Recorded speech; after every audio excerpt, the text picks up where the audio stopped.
ہمارے پاس جب لوگ آتے ہیں اور وہ داخل طریقت ہوتے ہیں تو ہم جو بنیادی چیزیں ان کو بتاتے ہیں تو ان میں سے ایک چیز یہ لازمی بتاتے ہیں کہ رزق پاک نہیں ہوگا تو باطن روشن نہیں ہوگا. یہ بنیادی بات ہے.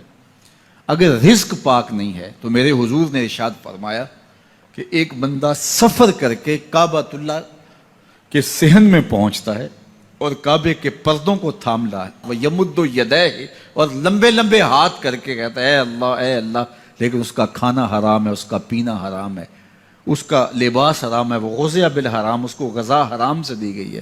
میرے حضور نے فرمایا اس کی کوئی دعا قبول نہیں ہوگی.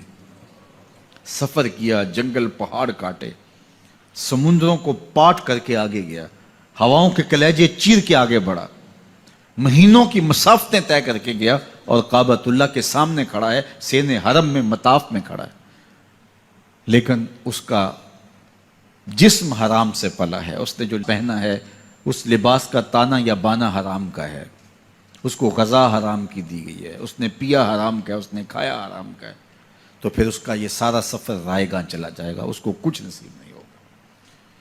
تو سب سے پہلی شرط اس عنوان سے عقل حلال ہے.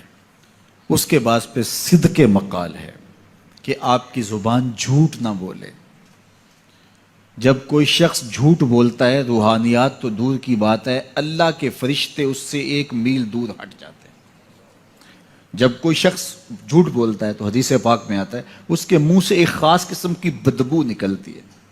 اس بدبو کو ہم نہیں سونگھ پاتے لیکن فرشتے سونگھ لیتے ہیں, چونکہ فرشتے انتہائی حساس مخلوق ہے اور وہ جھوٹ کی وجہ سے نکلنے والی بدبو کو سونگھتے ہیں. اللہ نے حضرت امام اعظم امام ابو حنیفہ رضی اللہ تعالیٰ عنہ کو یہ بصیرت عطا کی تھی اور یہ باطنی نظر بخشی تھی کہ جب کوئی شخص وضو کرتا تھا تو اس کے وضو کے پانی سے پہچان لیتے تھے کہ یہ کس گناہ کا مجرم ہے.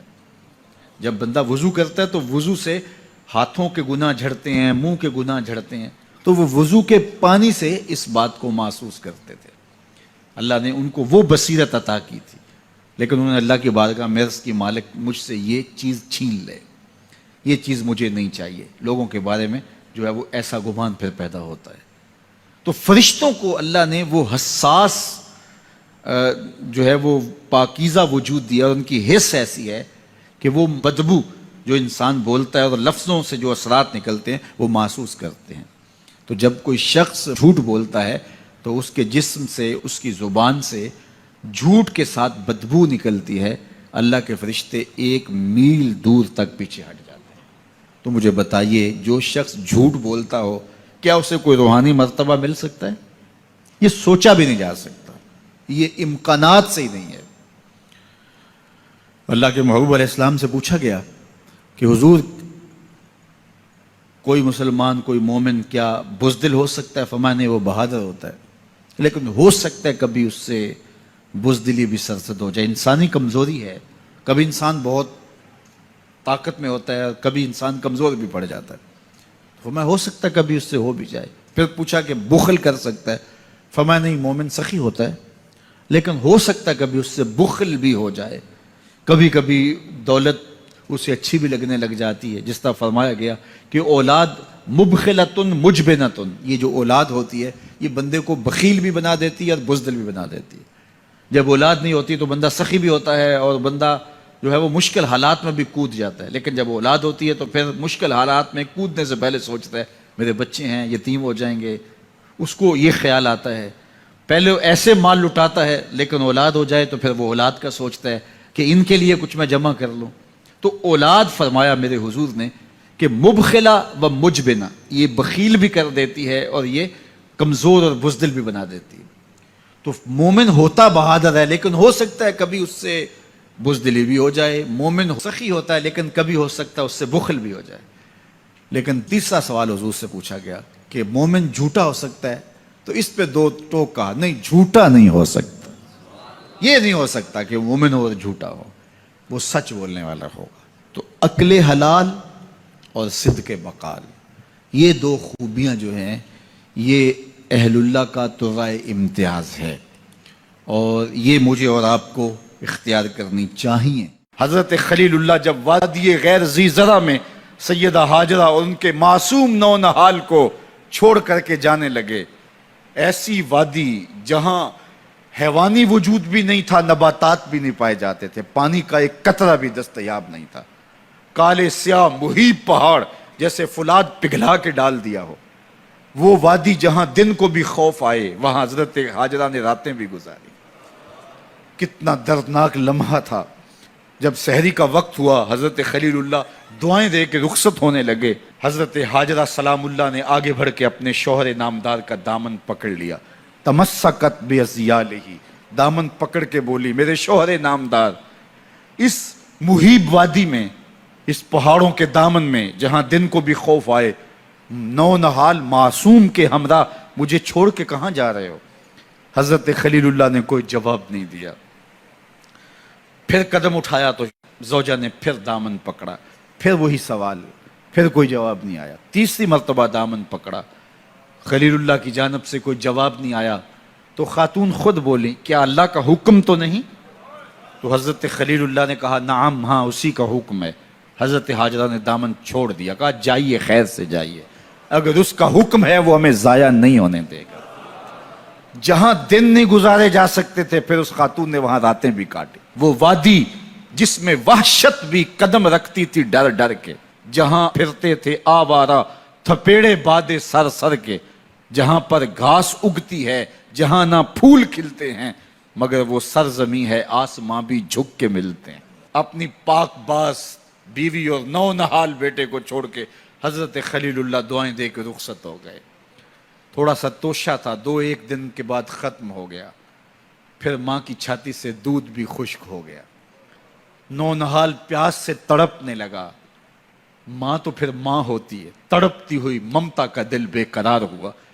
ایک پتھر کے سائے میں معصوم اسماعیل علیہ السلام کو لٹایا اور پانی کی تلاش میں جبل صفا پہ چڑھی.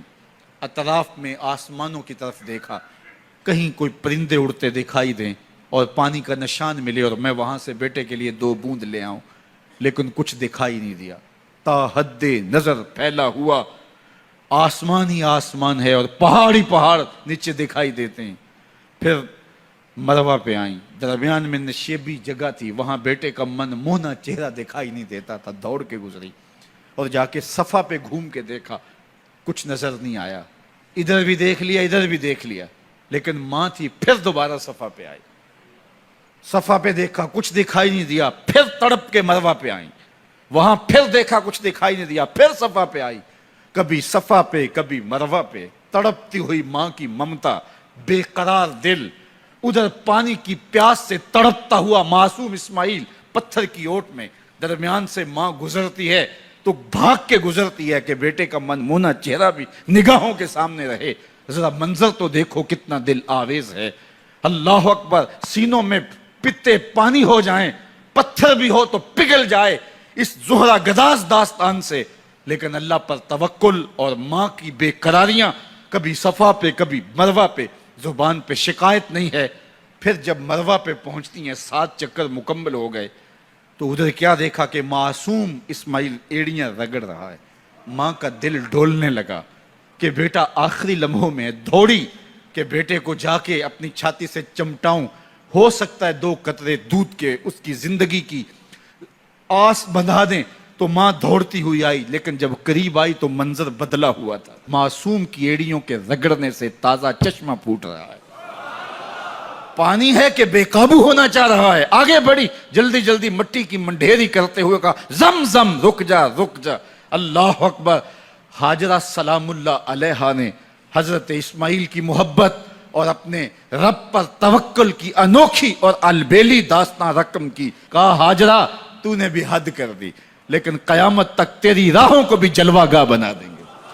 یہاں نبی بھی دوڑیں گے، ولی بھی دوڑیں گے، غوث بھی دوڑیں گے، کتب اور ابدال بھی دوڑیں گے، شہنشاہ بھی دوڑیں گے، کج کلا بھی دوڑیں گے. یہ دوڑنا ہم عبادت بنا دیں گے، حتیٰ کہ امام الانبیاء بھی ان راہوں کی سائی کرتے رہے. عجیب رنگ، عجیب منظر اور عجیب کیف کا عالم. اچھا، یہاں رک کے ایک بات کرنا چاہوں گا، اگر آپ کی توجہ ہو. جہاں حضرت ہاجرہ دوڑی اور ان کے مبارک قدم وہاں لگے اور لگ کے ہٹ گئے، عارضی نسبت ہے، مستقل نسبت نہیں ہے. جہاں ان کے قدم لگ کے ہٹ گئے وہ جگہ تو جلوہ گاہ بن گئی، اور جہاں حضور خود جلوہ فرما ہیں وہ گنبد خضرا جلوہ گاہ کیوں نہیں ہو سکتا ہے؟ اب یہ پانی جہاں حضرت اسماعیل کے قدم لگے، یہ پانی دنیا کا عظیم ترین پانی ہے، اور پھر اس کا پروٹوکول یہ ہے، اس کو کھڑے ہو کے پیا جاتا ہے۔ یار یہاں بھی رک کے ایک بات کہہ دوں، حضرت اسماعیل کے قدموں کو چھونے والے پانی کا پروٹوکول ہے کہ اس کے لیے کھڑے ہو جائیں، اور حضرت اسماعیل مسجد اقصیٰ میں جس کے پیچھے کھڑے ہو کے نماز پڑھتے ہیں اس امام کے لیے کھڑے ہو کے مصطفیٰ جان رحمت پہ لاکھوں سلام پڑھ لیں تو اس میں شرک کہاں سے آ جائے گا؟ تو یہ تکریم ہے، یہ عزت ہے اس پانی کی کہ اس نے حضرت ذبیح اللہ کے قدم چھوئے ہیں۔ تو یہ سارا حج اللہ اکبر ہمیں ہمارے ماضی سے جوڑتا ہے۔